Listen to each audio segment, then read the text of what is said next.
කුවේනට තියනවලු පියයුරු 3ක්. ඉතින් හොඳයිනේ කියන්න එපා. එම්බලේ ස්ත්‍රිය කොමගේ 700 1000ක් තියෙන්නේ මාරු නෑ කිව්වේ නෑ. මොකද්ද නම? ජීවහත්ත දිසාල. හරියටම හත්ත කියලාම ලියන්න ඕන. හරිද? කුවේනි කියලා කියන්නේ. කුවේනි ලස්සනයිලු. හැබැයි පුතේ කුවේනි සාපේකට අහු වෙලාලු හිටියේ. ඒ හින්දා යක්ෂ ගෝත්‍රයේ අනිත් කණ්ඩායම් මේ කුවේනිව ප්‍රතික්ෂේප කළා. කුවේනිට උත්සව වලට සම්බන්ධ වෙන්න ඉඩ තිබ්බේ නැහැ. හේතුව සාපලත් කාන්තාවක් කිව්වා. කුවේනිට තියනවලු පියයුරු 3ක්. ඉතින් හොඳයිනේ කියන්න එපා. හරිද? ඒක හරි අවුලන්නේ කියලා ළමයි නේ. දෙකක් තිබිලා කොච්චර අමාරු වෙන්ද ඉන්නේ කියලා උන් දන්නවනේ. හරි. 3ක් තිබ්බහම මොන තරම් අමාරුද? හරි. මේ කාලේ පුතේ යක්කුන්ගේ වෙඩින් එකක්. යක්ෂ ගෝත්‍රිකයෝ ටික ඔක්කොම මේ වෙඩින් එකේ කුවේනි විතරක් අරගෙන ගිහින් නැහැ තනියම ඉන්නවා. කුවේනිත් අද වෙලා ඉන්නේ ඉතින්. ඇයි මම වෙඩින් එකට කතා කළේ නෑනේ කියලා. ඊට පස්සේ ඒ අතර වාරේ තමා කුවේනි ඉන්නවා කියන්නේ විජය එනකොට කපු කටිමි. අකුරු දෙක මාරු කරගන්න නැතුව කියන්නේ.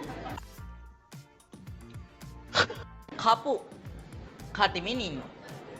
හරිද? කපු කටිනවා කියන්නේ බර රෙදි වියනවා.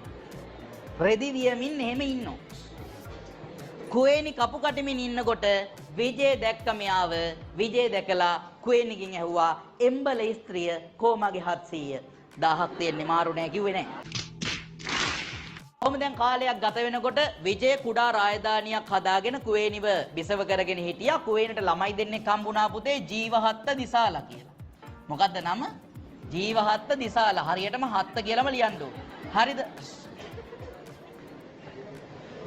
ඔයාලත් එක බෑ. ජීවහත්තයි දිසාලයි කියලා දෙන්නේ. ඉතින් ඔන්න හිටියා. මේ ජීවහත්තයි දිසාලයි දෙන්නත් ඉද්දි තමයි විජය මදුරාපුරෙන් කුමාරිකාව ගෙනල්ලා මේ සරණ මංගල්‍ය තියලා උන්ගේ බලයක් ව්‍යාප්ත කරන්න හදන්නේ. එතකොට ඒකේ බලපෑමෙන් ලංකා ඉතිහාසයේ පළවෙනි බූට් එක විජය කුවේන්ට තියෙනවා. බූට් තැබීමේ ඉතිහාසය එතනින් පටන් ගන්නවා.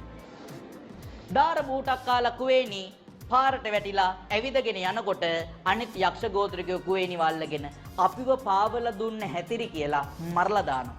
එයක් රාජ්‍යයක් බිහි කරලා ඊට පස්සේ තමන්ගේ නංගි වෙච්ච මේ සිංහ සීවලීම විවාහ කරගෙන ඒ දෙන්න කාලය ගත කරනකොට ඒගොල්ලොන්ට නියුන් දරුවෝ උපන්න කියලා කියනවා පුතේ 11 වතාවකදී. හරිද? මන් දන්නේ හරි. හරි 11 වතාව නියුන් දරුවෝ බිහි වුණාලු. බිහි වුණාට පස්සේ ඒ කොල්ලන්ගෙන් ඒ කොල්ලෝ කියන්නේ ඒ ළමයින්ගෙන් වැඩි හිටි මේකාගේ නම පුතේ විජය. ඒක තමයි රටේ තියාගන්න බැරි අම්බම හොරා. හොරා කියන්නේ දස වලත්තයා. විජය මේ මෝද අයිනෙන් එහෙම ඇවිල්ලා හරිද?